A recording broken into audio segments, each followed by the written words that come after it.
টানা 41 দিন একটি আমল করুন, দোয়া কবুল হবেই ইনশাআল্লাহ। আমি নিজে আমলটি করে উপকার পেয়েছি এবং যাদেরকে বলেছি তারাও আমলটি করে উপকার পেয়েছে। অনেকে আমাদের কাছে ফোন দিয়ে বলে, হুজুর আমি আমলটা করে উপকার পেয়েছি। সুতরাং আপনি আমলটা করতে পারেন। ইসলাম নিজে বলে দিয়েছেন এটা হচ্ছে জান্নাতের গুপ্তধন। এটা পরে আল্লাহর কাছে দোয়া করলে আল্লাহ তাআলা সেই দোয়াটা কবুল করেন। অনেকে আছেন বলেন, হুজুর দোয়া করছি দোয়া কবুল হচ্ছে না, সন্তান কথা শোনে না, স্বামী কথা শোনে না। অনেকে বলে হুজুর স্ত্রী কথা শোনে না, অনেকের ভিসা হচ্ছে না, অনেকে টেনশনে পড়ে গেছেন, অনেকের বিয়ে হচ্ছে না। বিভিন্ন দুশ্চিন্তা, ঋণের বোঝা, অভাব, সব কিছুর জন্য আপনি একটা আমল করতে পারেন। প্রতিদিন এশার নামাজের পরে একটি আমল করবেন। আমলটি কিভাবে করবেন? আপনি এশার নামাজ পড়বেন, 5 ওয়াক্ত নামাজ অবশ্যই পড়বেন এবং ইয়াকিনের সাথে আমল করবেন। যদি আপনার ইয়াকিন না থাকে, বিশ্বাস না থাকে, তাহলে কিন্তু আপনি কোনো আমল করে আল্লাহর কাছ থেকে উপকার পাবেন না। আপনি ইয়াকিনের সাথে আমল করতে হবে যে আল্লাহ তাআলা আমাকে বিপদ থেকে উদ্ধার করবেন।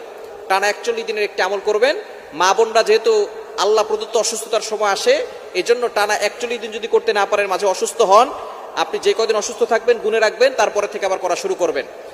তো অবশ্যই 41 দিনের আগে আপনি ভালো ফলাফল পাবেন ইনশাআল্লাহ। এশারের নামাজের পরে আমলটি করবেন। প্রথমে 100 বার একটি দুরূদ শরীফ পড়তে হবে, আল্লাহুম্মা সাল্লি আলা সাইয়্যিদিনা মুহাম্মাদ। এই ছোট্ট দুরূদটি 100 বার পড়বেন। এরপরে পড়বেন লা হাওলা ওয়ালা কুওয়াতা ইল্লা বিল্লাহ, এতটুকু 499 বার। এই লা হাওলা ওয়ালা কুওয়াতা ইল্লা বিল্লাহ এটা পারেন এমন কোনো মানুষ এখন মুসলমান নাই। মুসলমান যারা লা হাওলা ওয়ালা কুওয়াতা ইল্লা বিল্লাহ সকলেই জানে।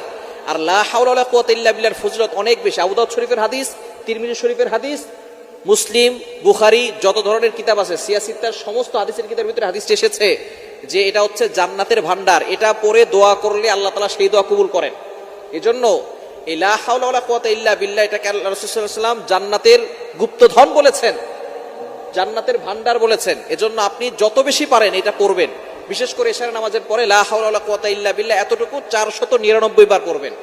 আর শেষবারে লা হাওলা ওয়ালা কুওয়াতা ইল্লা বিল্লাহিল আলিয়্যিল আযীম পুরোটা একবার পড়বেন। এরপর আপনি আল্লাহর কাছে দোয়া করবেন, দেখবেন আল্লাহ তাআলা আপনার সকল নেক আশাগুলো পূরণ করে নেবেন।